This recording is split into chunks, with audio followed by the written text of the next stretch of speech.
It is Friday afternoon, so it can mean one thing. You are procrastinating your day job and you are setting fantasy lineups for a pivotal week 14 that for some of you is win or go home. On today's episode of the Regression to the Mean podcast, we are running through some of our favorite streamers at quarterback, running back, wide receiver, tight end, and defense to help give you the best possible advice heading into week 14. I am your host, Shaun Moran, and I am joined by my good friend and co-host, Aidan Holler.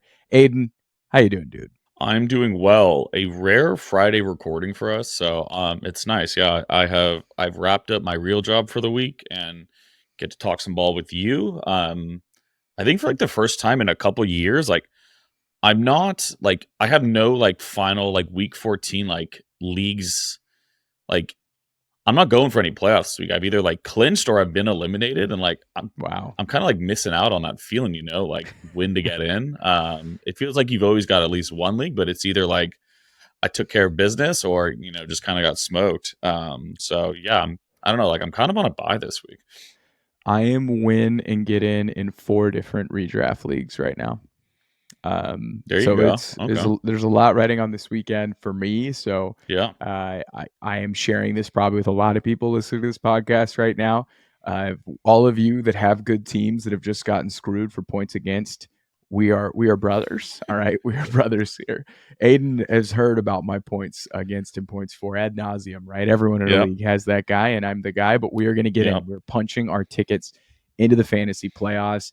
And we thought it'd be a great opportunity to highlight some of the best streamers. Today's episode of the Regression to the Mean podcast is brought to you by Chalkboard Sports. Here over at RTM Fantasy, we're always looking to partner with some of the newest and most exciting brands in the fantasy and gambling space. And we are proud to announce that we are officially partners with Chalkboard Fantasy Sports. You can win up to 100x your money by simply choosing more or less on the projected stat lines of your favorite NFL players. But what makes Chalkboard Picks unique is the fact that they offer alternate lines. This week's RTM ticket, we have got a 3-pick entry. Starting at the quarterback position, we've got Jake Browning, taking him down from 235 yards to 224 yards. Jake's cleared this number in both of his NFL starts thus far. Second, we've got Dameon Pierce, taking his rushing yards number down from 37.5 down to 29.5. Cleared in 8.9, so nearly every game there with Dameon.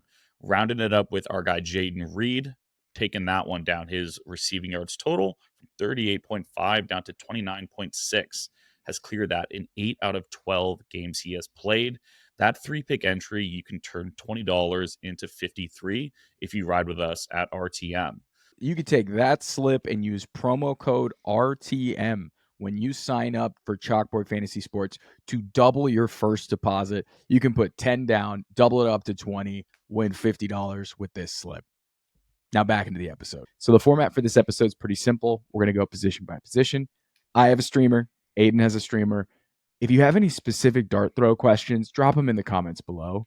We are answering any and all start sit questions that you may have. We're here to help you and give you the best possible advice heading into this weekend.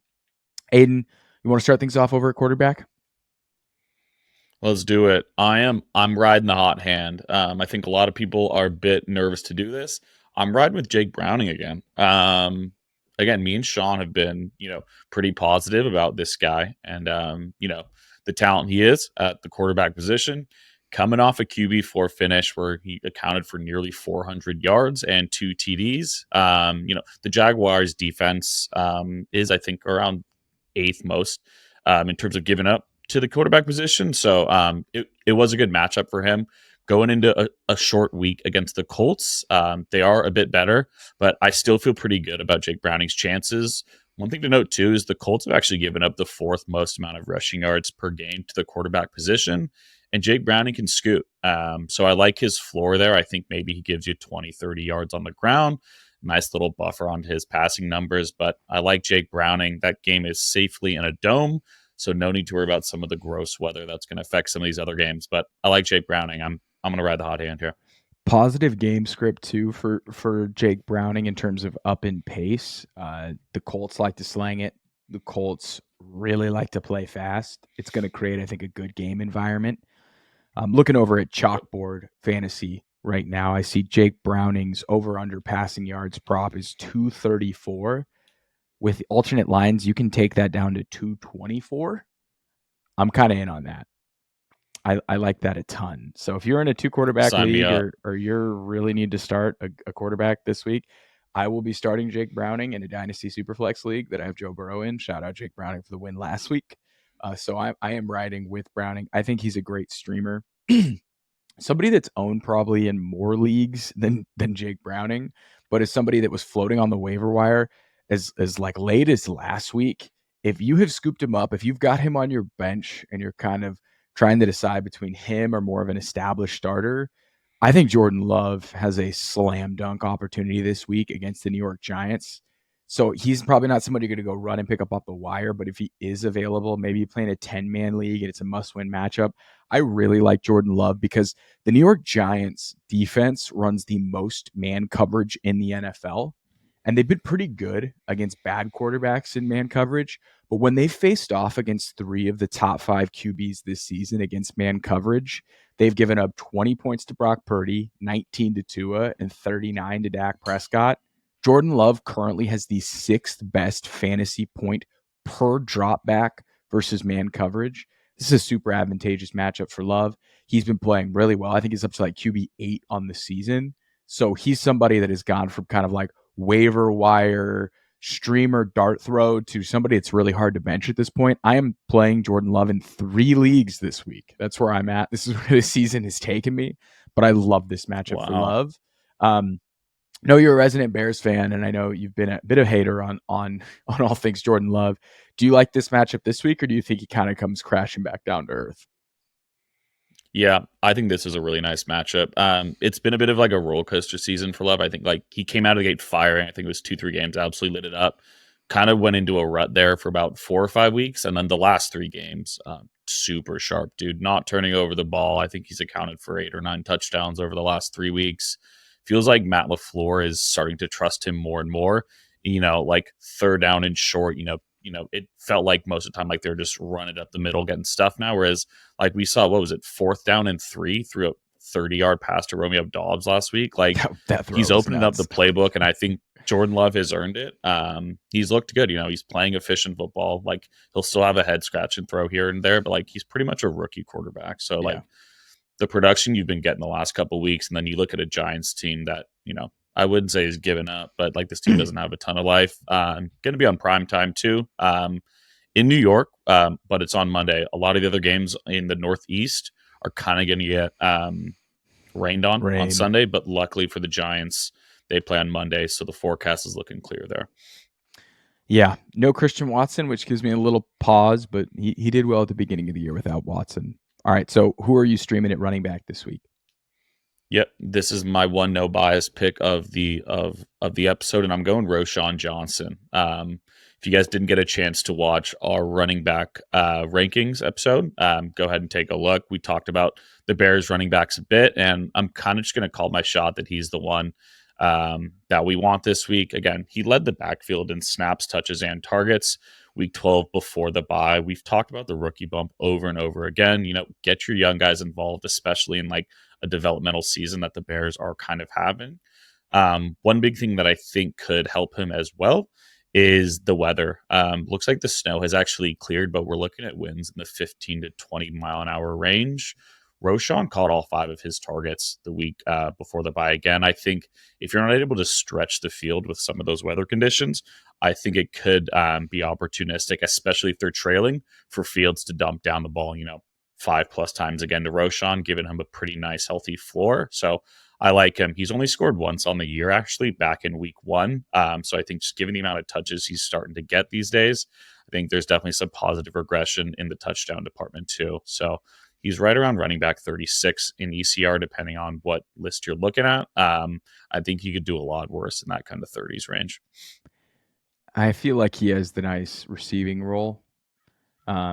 Yep. I don't know what to make of it, but rational coaching coming out of a bye, I think Roschon should play more. I think the reason he played so much the week before against the Vikings is that the Vikings send the blitz a ton.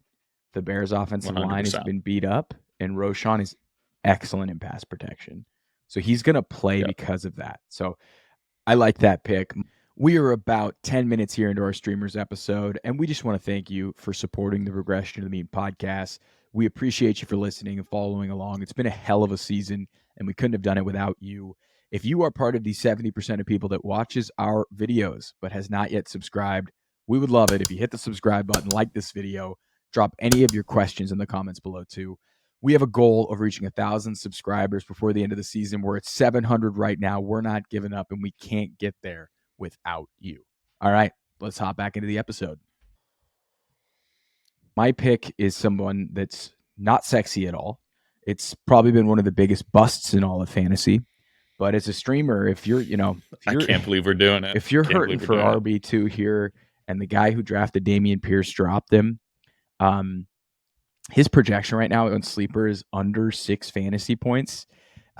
It's not great for Dameon, but in week 13, Pierce actually quietly outtouched Devin Singletary 18-5. Singletary also saw the goal line work go that went to Dameon Pierce, and he lost valuable third down snaps to Dar Ogunbowale. So this transitioned into a 3-man backfield, and I think Pierce is going to get the more valuable touches compared to Singletary. Now, Singletary did out-snap Pierce 28-24, so it was relatively even. So I think those touches will redistribute a little bit back over to Singletary. But the Texans are facing off against a Jets defense that surrendered 25 fantasy points per game to running backs over the past month. If you're in a pinch, you could do way worse than Pierce. I am looking at his rushing yard prop right now over on Chalkboard, and I don't necessarily love where it's set initially, right? But I like taking his prop all the way down to 29.5 rush yards. He's actually played 9 games this year and has rushed over 29.5 rushing yards in 8 out of those games. And the only game he didn't was his first game back off the ankle injury against a very good Jaguars rush defense. This Jets defense is excellent in pass, not great against running backs. So I feel really good about Pierce this week. So, not a fun one. Not a fun wreck. Not a fun wreck. Yeah. Definitely worth a dart throw, in my opinion. It hasn't been the season we expected for our darling Dameon. But last week was encouraging. Like you said, like it feels like the touches and like the snap share is starting to swing kind of back in his favor. Advantageous matchup too. Yeah, the Jets are lights out against the pass, but not so much against the run. There's definitely love to be had on the ground. So fingers crossed. The weather there is not too severe. I know I'm looking at it. There's roughly 90% chance of rain at this time.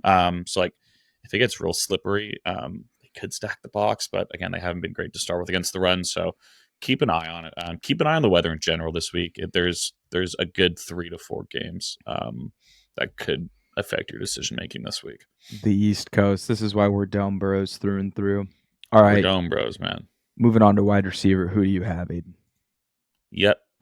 This is a guy that we've talked about a ton this week already too, and it's Elijah Moore. I think his ranking's like far too low for what I project is going to be his outcome this week. I know today Stefanski is trying to keep it hush in terms of who is going to be the quarterback this week, and like there's no doubt about it. Joe Flacco gives them such a better opportunity to win right now than Dorian Thompson-Robinson. I'm a UCLA fan. I can say that.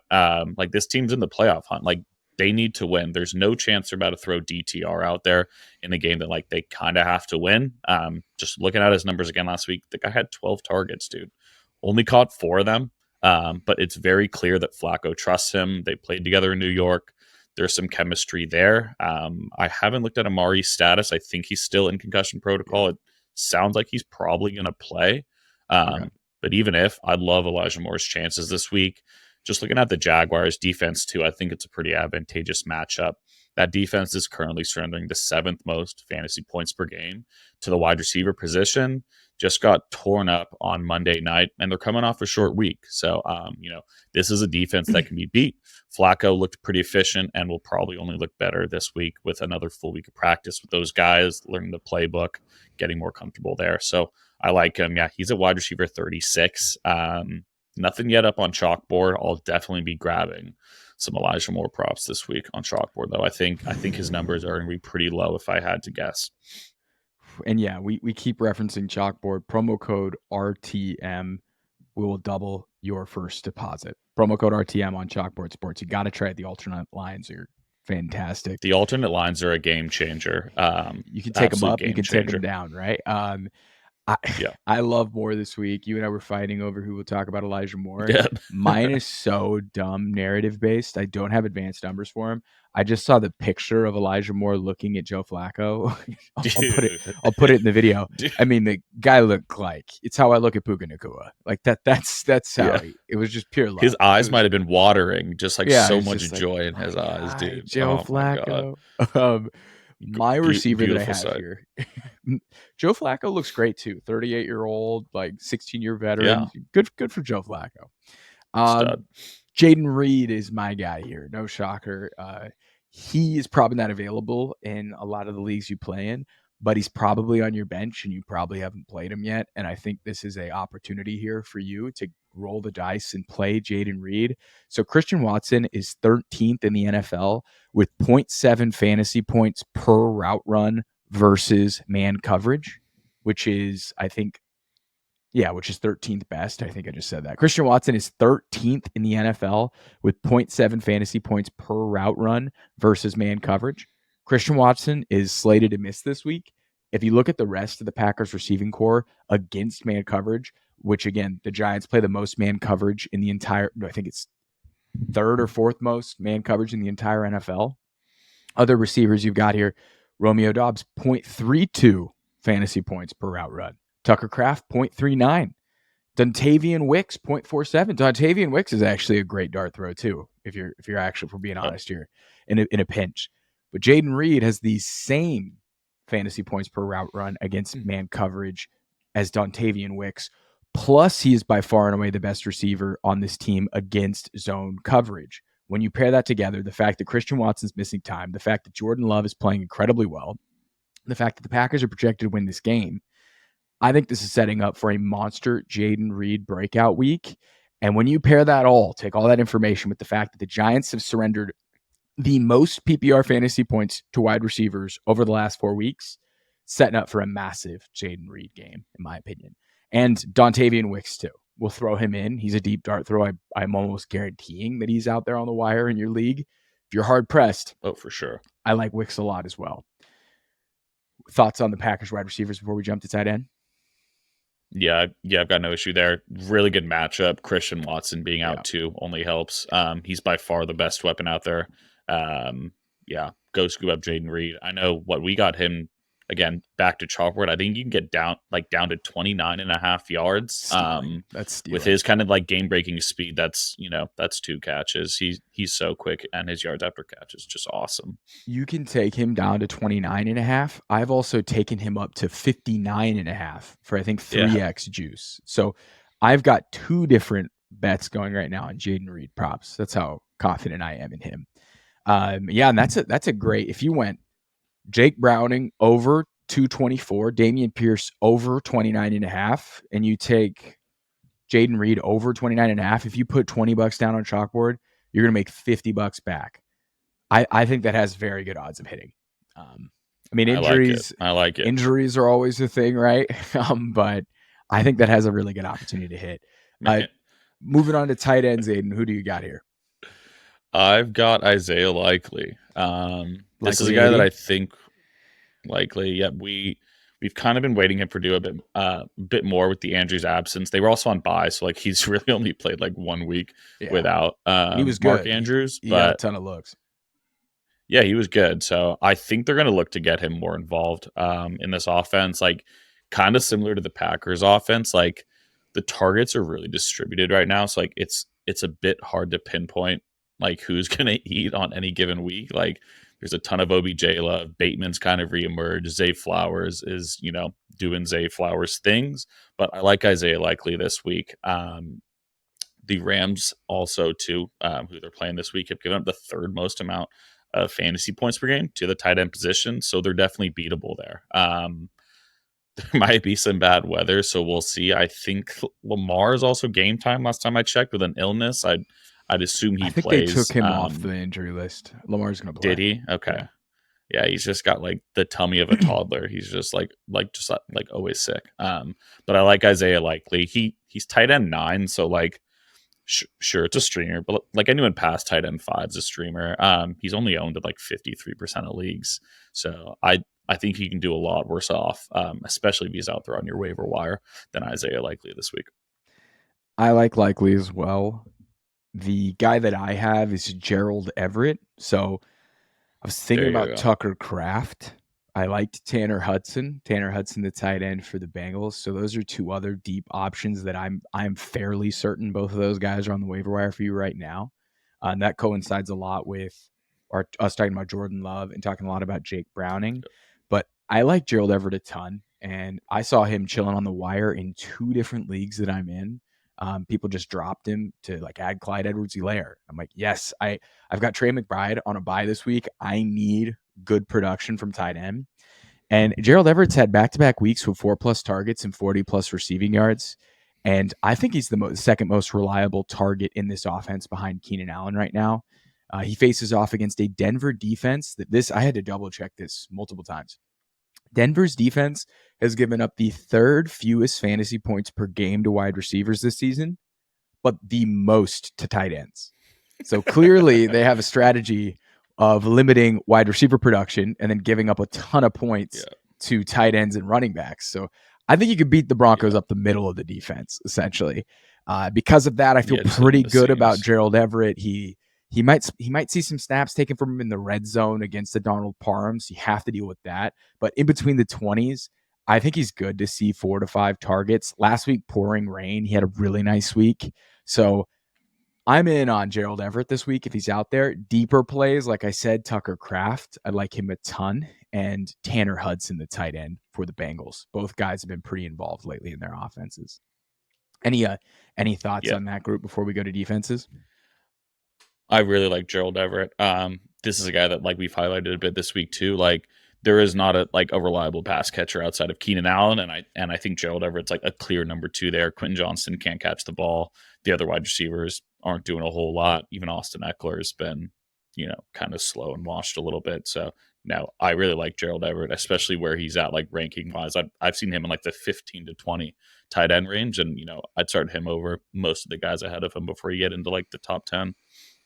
All right, moving on to defenses here. I'll take the reins.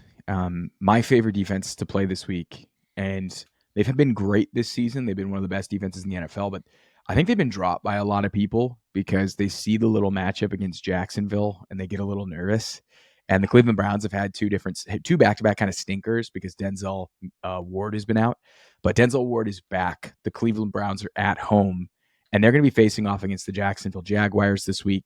So there's a twofold reason here. So if Trevor doesn't play, this is pretty obvious. Cleveland has PFF's 3rd rated pass rush, and Trevor Lawrence has actually been sacked the 12th most times in the NFL this year. So this offensive line for the Jags hasn't been great.